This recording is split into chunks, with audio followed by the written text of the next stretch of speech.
Muy buenas noches, tengan todos ustedes bienvenidos a este su programa Café Nocturno.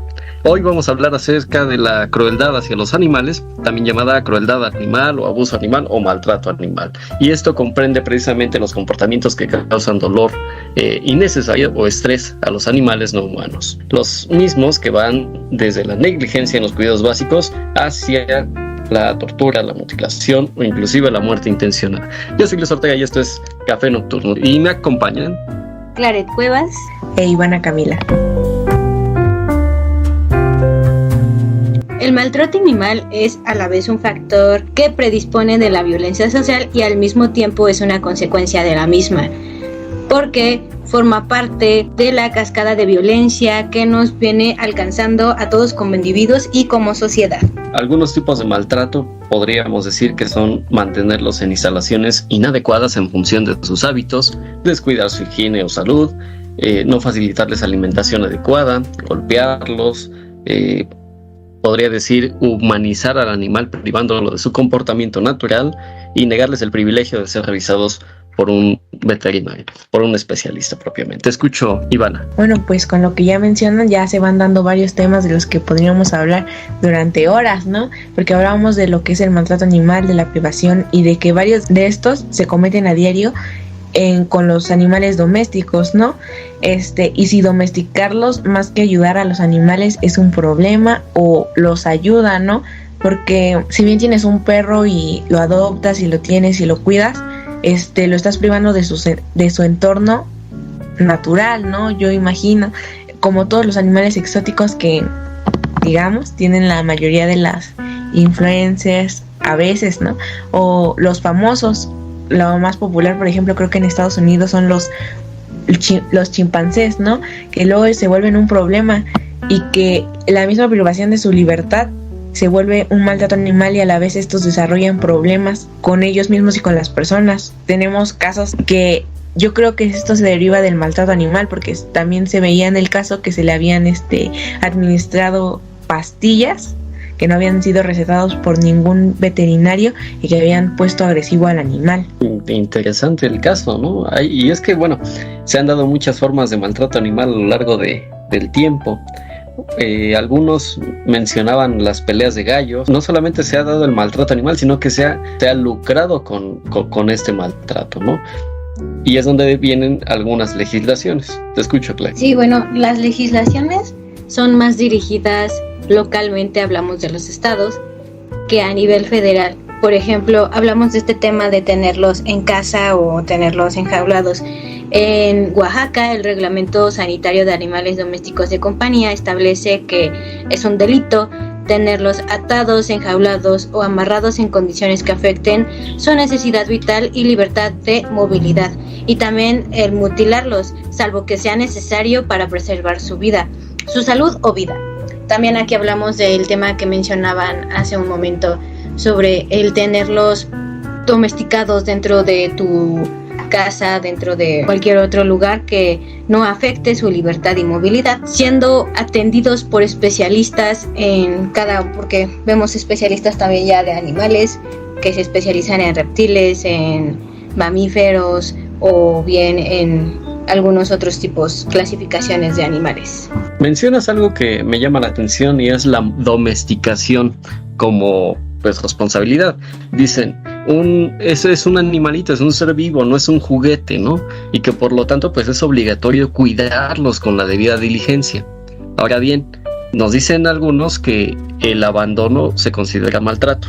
Y si se considera que en la calle, en los baldíos, en fin, los animales no pueden proveerse por sí mismos de comida, agua, abrigo, protección, en fin, estamos diciendo que los animales los dejas expuestos, ¿no? A todo tipo, a toda especie de agresión, de violencia, inclusive de que los envenenen, de que los atropellen o que los lleguen a matar, ¿no?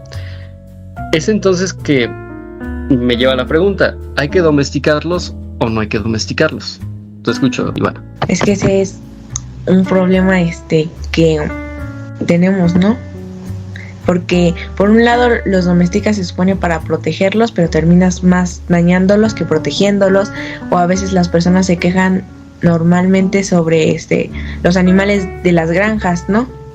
pero también a esos animales se les da, pues sí, los cuidados adecuados, ¿no? Como el cortarle las pezuñas, que después se vuelve un problema para los caballos, o el cortar la lana de las ovejas, que se vuelve molesto para ellas, pero que se ve como maltrato animal algunas o muchas de las veces, y entonces no sabes qué hacer, ¿no? Si las dejas libres, es un problema, porque ellas mismas por su mismo crecimiento van causándose problemas físicos, y el domesticarlos también va siendo un problema el cómo los tienes, ¿no? Por ejemplo, hablaba Claret sobre la mutilación, que es una práctica muy común, por lo menos en México, el de cortarle las orejas o la cola a los perros, como los Rottweiler o los Pitbull, y que esto afecta la audición de los mismos animales, pero la gente quiere verlos con las orejas cortadas, con la cola cortada, porque según ellos se ven mucho más estéticos, pero terminan causándoles un daño irreversible a los animales. Entonces, ¿cuál es el punto de haberlos domesticado, ¿no? Si le estamos generando mayores daños. Precisamente, ¿no? Y mencionabas algo muy curioso con los animales de granja, los animales que son considerados ganado. ¿De hasta qué punto entonces nosotros nos convertimos en personas que buscan, más allá del lucro, el maltrato? Porque si algo es cierto, es a veces los animales que se van a comer, como los puerquitos, por ejemplo, al momento de que los tienes que matar, es instantáneo, no los puedes matar, no deben de recibir malos tratos, es a lo que voy, sino que incluso los que se dedican a este sector saben perfectamente que tienen que llevar un proceso, ¿sí?, para que el animal no sufra, y desde luego su carne pueda ser aprovechada más adelante. Sí, hablamos de estos animales de granja, ¿no? Estos animales que son criados para el consumo humano, pero ¿hasta qué punto el simple hecho de la crianza de estos animales se vuelve maltrato animal? Porque obligamos a los animales a engordar o a embarnecer o a ganar más carne, más músculo, para que nosotros al consumirlo se nos haga aún más placentero o su carne sea más deliciosa, lo llamamos de esta manera. Ahora, si bien las personas que se dedican a esto, digamos, se ve como algo normal o lo ven como algo normal porque es parte del desarrollo económico que se tiene como base en la mayoría de las sociedades, también otro sector, hablamos de, no sé, los veganos, que no consumen carne y ningún alimento de origen animal, podrían, o sea, la mayoría los ve como maltrato animal, el que los animales únicamente crezcan con este propósito de engordar, morir, consumir. Entonces, ¿qué paradoja tenemos? Porque, como bien decían algunos, todos somos asesinos, ¿no? Desde el punto de vista en que por nosotros matan a los animales para poder subsistir. Y es este sentido de, a lo mejor ya no el canibalismo quedó atrás, pero sí de aprovecharse de un ser que no se puede defender propiamente, la ley del más fuerte. Te escucho, Ivana. Sí, pues es la ley del más fuerte. Hablan sobre la ley del más fuerte. También hay problemas con eso, ¿no? Porque, pues, ¿cómo no vas a ser el animal más fuerte si lo crías precisamente para comértelo, ¿no? No hay ni siquiera oportunidad de que escape. O sea, ya está destinado a eso. Pero también hablamos sobre las dietas, ¿no? Claret mencionaba a los veganos, pero también qué consecuencias trae el veganismo, ¿no? Porque si bien podemos decir que vendría siendo una dieta saludable, ya que se basa en verduras, leguminosas y todo eso, también se supone que el cuerpo humano requiere de proteínas, ¿no? Se supone que una dieta balanceada debe de incluir alimentos de origen animal, pero entonces, ¿cómo se transgiversa, ¿no?, este tema? Porque lo ves desde un punto de vista social, que es social, moral, con valores, y por otro lado también tiene que ver con la supervivencia de una persona, ¿no? La supervivencia del más fuerte. Y que precisamente, pues creo que hay personas que dicen también que las plantas se supone que tienen la capacidad de sentir dolor, ¿no? Hay quienes le hablan a sus plantitas para que crezcan, y también quien dice que las plantas lloran a una frecuencia que el humano no puede escuchar. Entonces se vuelve ahí un problema, ¿no? Porque pues si matas a una persona, pues homicidio, ¿no? Si matas a un animal es maltrato animal, y si matas a una planta, pues te estás perjudicando también a ti mismo por lo del oxígeno, ¿no? Entonces, pues se vuelve un tema complicado, ¿no? Complejo de explicar, de seguir por el tipo de dieta o el tipo de... Sí, por el tipo de dieta que lleva una dieta saludable que se supone debería de consumir una persona. Así es, qué complicado se vuelve entonces hablar de si los animales tienen o no derechos, ¿no? ¿Tú qué piensas, Clarice? Hace poco se hablaba de los derechos humanos de los animales. Sin embargo, yo creo que no deberían de tener derechos humanos, sino deberían de especificarse como derechos de los animales o derechos animales, que son dirigidos especialmente para ellos, porque un perro, un gato, un animal no se puede clasificar como un ser humano. Y los derechos humanos son inherentes al humano por el hecho simple de ser humano. Entonces no se le pueden dar estos derechos a un animal. Y si por ejemplo lo ponemos en un plano animal, digamos, que digan el derecho animal, por ejemplo, nos conlleva obligaciones. Ese también es precisamente otro tema, ¿no? Hablamos de derechos humanos para los animales, pero los derechos también llevan obligaciones, o sea, llevan su carga, ¿no? Que, por ejemplo, por cada derecho humano que tiene una persona, tiene una obligación para que se le pueda reconocer ese mismo derecho humano. Sin embargo, hablar de derechos humanos para los animales también es un problema, ¿no? Porque los animales no pueden adquirir obligaciones. Lo comentábamos algunas veces sobre el hecho de que si los animales tuvieran derechos humanos, especificando derechos humanos, deberían de tener también obligaciones. Y los animales no pueden cumplir obligaciones, por ejemplo, el de respetar el medio ambiente o el de no tirar basura en la calle. Los Podemos animales, por ejemplo, cuando los animales matan a otro animal, se vuelve homicidio porque tienen derechos humanos. No se vuelve homicidio porque pues está en el instinto animal, ¿no? Si hablamos sobre responsabilidades, por ejemplo, un perro cuando defeca en la calle tendría que recogerlo porque tiene derechos humanos. No se le pueden dar derechos humanos a los animales, como se viene planteando en Europa, según yo tengo entendido, que se tratan temas sobre los derechos humanos de los animales. Entonces tendríamos que llevarlos a un ámbito particular, ¿no? Que sea específicamente para los animales, pero que no se vean afectados porque, pues, derechos, obligaciones, implican una carga y una responsabilidad para quien tiene esos derechos. Así es, fíjate, qué complejo se vuelve entonces cuando hablamos de delitos específicamente, ¿no? Bien, escuchemos entonces lo que se plantea a continuación. Cuando hablo de los penalistas, pienso en el concepto clásico de delito. Delito, decimos los penalistas, es la conducta típica, antijurídica, culpable, que castigan las leyes penales. Una conducta es muy fácil de determinar. Si esta conducta es típica, basta con que esté redactada y descrita en un ordenamiento. Si es antijurídica, esa posibilidad también tiene que estar en ese ordenamiento.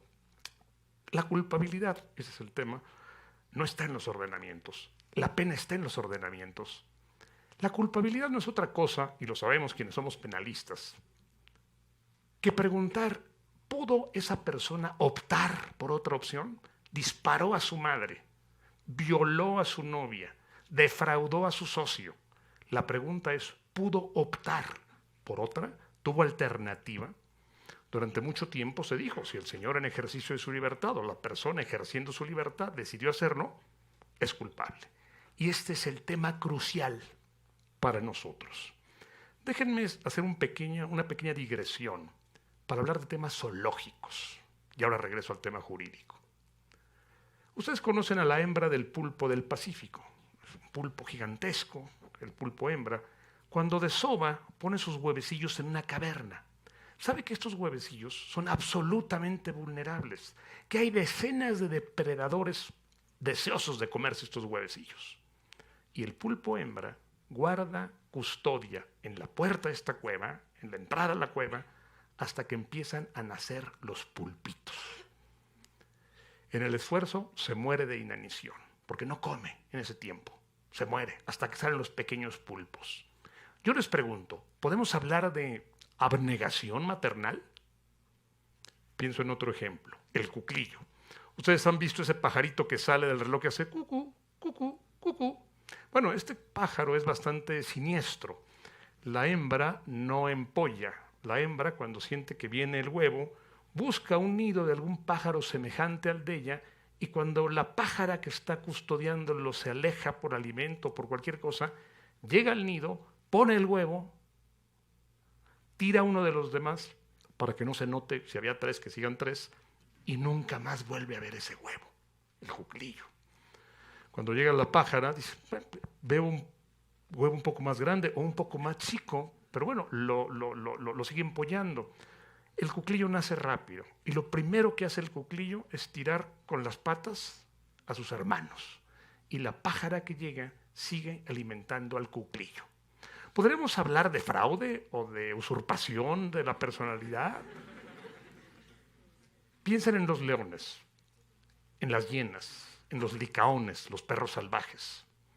Persiguen a una cebra o a una gacela, la acosan, la esperan, la acechan. Uno va hacia adelante, uno va en un flanco derecho, en el flanco izquierdo, uno muerde el hocico, la otra muerde el muslo. ¿Podríamos hablar de delincuencia organizada? La pregunta es, ¿pudieron estos animales optar por una conducta distinta? Las abejas hacen celdas hexagonales, perfectas, 6 lados cada una. Los castores hacen diques para contener la corriente de un río y poder hacer sus casas. Las hormigas hacen galerías subterráneas fantásticas. ¿Podemos hablar de talento artístico, de vocación arquitectónica? Konrad Lorenz, el padre de la etología, que ganó el premio Nobel en 1983, dice, bueno, esto es instinto, ya viene marcado eso en estos animales. El tema es, ¿pudieron optar por otra conducta las hienas, los leones, el cuclillo o el pulpo hembra del Pacífico?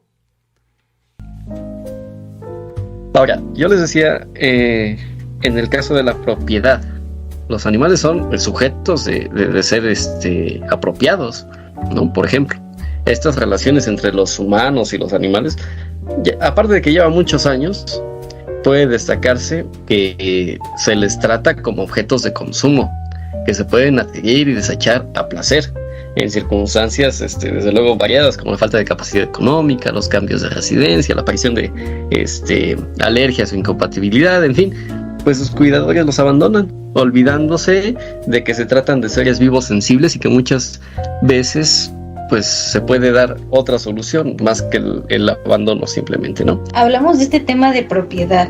Si bien en el Código Civil sí está regulada la propiedad, más que nada hacia los animales de granja, porque nos dice que las crías de los animales pertenecen al propietario de la hembra, salvo que exista un convenio en contrario, ¿no? También hablamos de estos animales que son objetos de apropiación y son bienes muebles. Digamos, ¿qué pasa con estos? No es un derecho humano el que sean libres los animales, o sea, hablamos de libertad, de que no tengan propietario, no tengan alguien a quien pueda someterlos, y si no tienen alguien que puede someterlos, entonces los animales que están ya predispuestos o los animales que se han criado como animales de casa o animales de granja, a los que se les ha predispuesto con este sentido de yo te protejo, yo te doy de comer, yo estoy contigo, y se les evita estos impulsos naturales de el cazar, en el caso de algunos de los gatos, de el cazar y consigo mi alimento. ¿Qué pasa con este tipo de animales? Suele ser complejo, ¿no? Cómo vamos acostumbrando a nuestras mascotas, y sobre todo cómo la legislación animalista en ese cuerpo de derechos positivos y de jurisprudencia pues va haciendo que confundamos desde luego a los derechos de los animales, ¿no? Una filosofía, un movimiento de derechos naturales propios de los animales, ¿no? Bien, vamos entonces con las conclusiones. Te escucho, Ivana. Bueno, en conclusión, el tema es muy complejo, es difícil hablar sobre derechos humanos cuando se trata de animales y sobre el maltrato animal, viéndolo desde un punto de vista pues moral, social y de derecho, y aparte de derecho de supervivencia de los seres humanos, ¿no? Entonces tendríamos que hacer una buena investigación sobre cuándo se considera maltrato animal, qué son los derechos humanos, cuáles son los derechos animales y cómo estos deberían de aplicarse en todos los países. o hasta qué punto los animales dejan de ser objetos de apropiación. Y desde luego en esto interviene mucho el trabajo de los animales en los circos, que ahora está prohibido, pero que antes se les explotaba de forma pues forzosa durante los ensayos y las presentaciones, ¿no?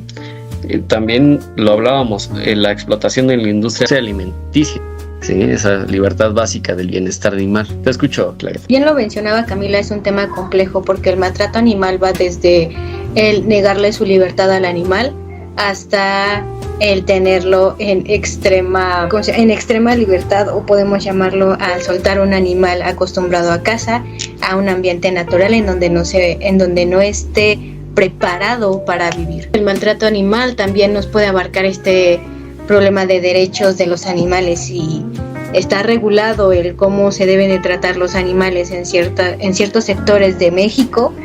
También debe estar regulado sus derechos de los animales, ¿no? Para saber qué está bien y qué está mal, que ellos hagan y nosotros hagamos para con ellos. Así es.